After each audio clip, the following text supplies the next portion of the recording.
Page 101, Night Riders. On page 100, they're showing you the chromatic scale.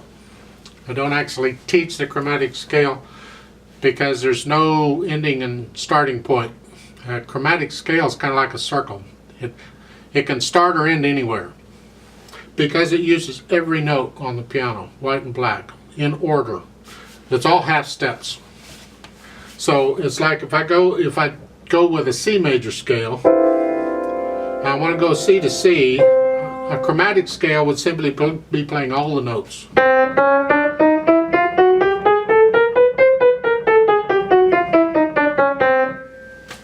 But as I said, because it uses all the notes, it can start and end anywhere. It fits any key, doesn't matter. It's like, oh, okay. And there's basically two main fingerings for it. The biggest one is the one they show in the book, where you're using 1 and 3, a 3 on the black keys, and you're either using a 1 or 2 on the white keys. And the idea is you have 2 white keys together with no black key in between. So when you do that, you have to use 1 and 2. Here and here. Otherwise, you're using 1 and 3.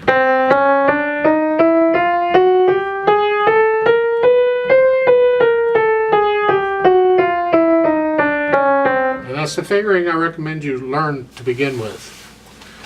And in both hands. They're not going to be quite the same.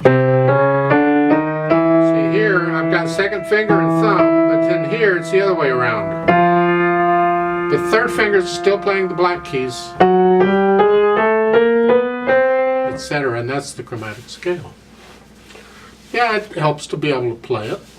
I just don't push it. You run across it in pieces, and the fingering you get in the pieces can be different, completely different. You can use fourth finger sometimes. I'm going to show you that in this piece. So at the beginning of this, the right hand, we have this chromatic scale.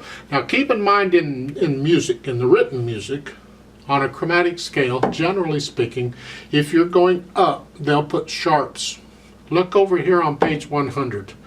Look at the bottom. You see going up the first 3 measures or so at the very bottom on the chromatic scale study, they're sharps. C, C sharp, D, C sharp, D sharp.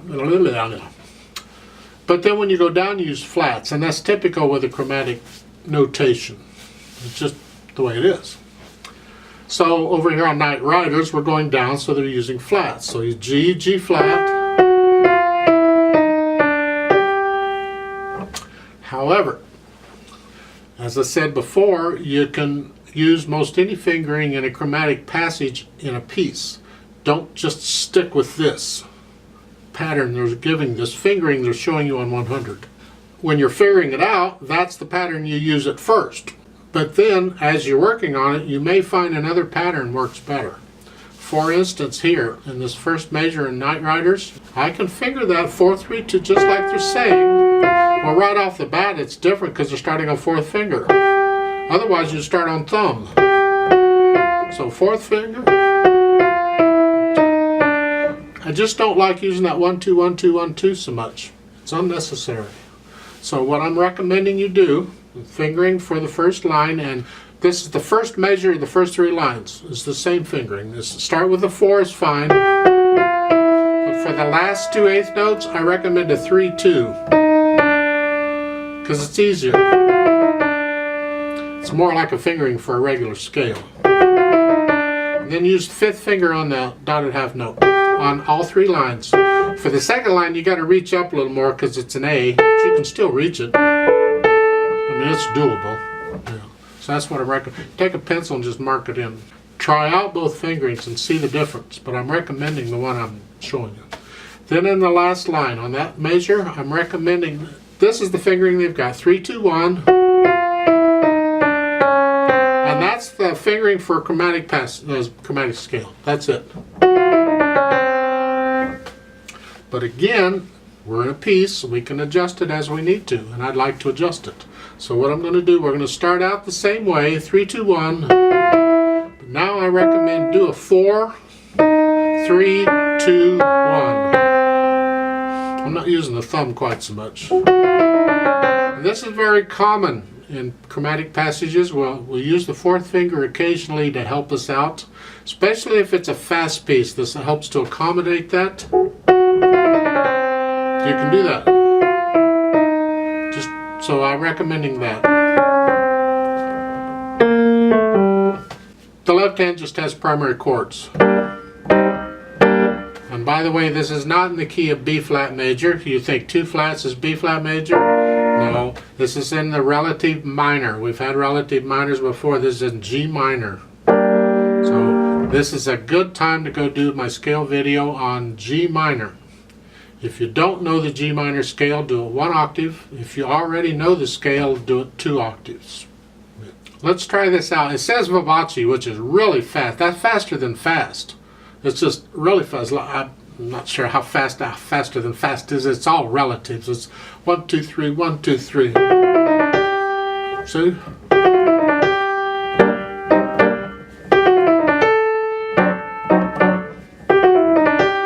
It's just real fast.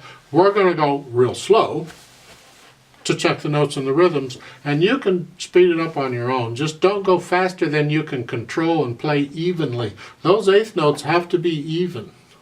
3/4 time will give us 3 counts. Let's try this out. So the right hand's here, left hand's here. Okay. 1 and 2 and go, and 1 and 2, 3, 2, 2, 3,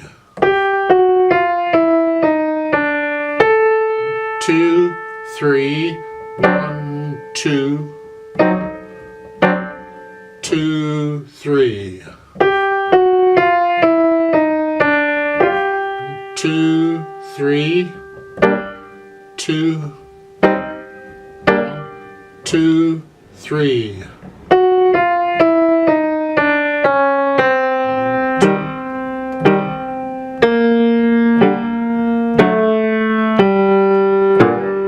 Three.